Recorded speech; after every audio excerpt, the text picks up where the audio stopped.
My wife brought her male assistant home to take a shower. He even used her bath towel. I forced myself to hold back my anger. Didn't blow up until she started looking around for an ashtray. Jonathan Perry walked out of our bedroom with a cigarette dangling from his lips. I couldn't hold it in anymore. I stood up abruptly and asked in a low voice, "Zoe, aren't you going too far?" She glanced at me calmly, her tone ice cold. "What are you freaking out about?" "I'm freaking out?" I let out a bitter laugh and pointed at her assistant. "You said you hated the smell of smoke more than anything. I quit for you. So why can he smoke in our bedroom, but I couldn't? And you brought a man home to shower, wearing your bath towel," Zoe replied without missing a beat. "He's not the same as you." I stared at her in shock. Jonathan was her assistant. I was her husband. Obviously, we weren't the same, but her words made the message crystal clear. I ranked below her assistant. Jonathan shot me a look dripping with mockery. Then he turned to Zoe. "Boss, the ash is about to fall. There's no ashtray. Flick it into the trash can." She said that, then looked at me again, her tone pure command. "Go to the kitchen and bring the trash can out so Jonathan can flick his ash." "You want me to fetch a trash can for him?" Disbelief flooded my face. Who exactly was her husband here? "Don't just stand there. Hurry up. The ash is gonna hit the floor," Jonathan urged. I dropped onto the sofa, my gaze cold as I stared at her. I didn't speak. My eyes said enough.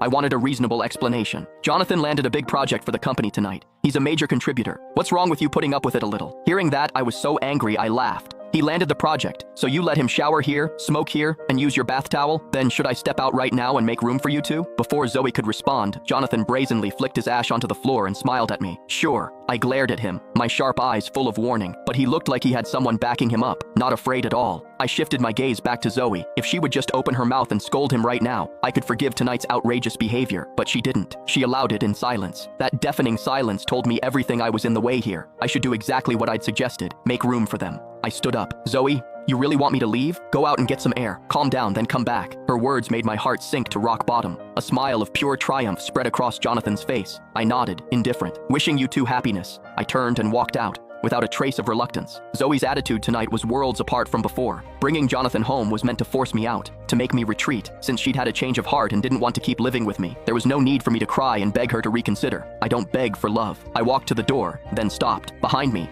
Jonathan's mocking voice cut through the air. "Mr. Gilbert, did you remember where to put the ashtray?" I shot him a cold glance, that smug look on his face. A petty man reveling in his victory. I burned it into my memory. "Is there anything else?" Zoe frowned, impatient. "Let's get a divorce." The words landed like a grenade. Zoe froze, stared at me blankly, shock written across her face.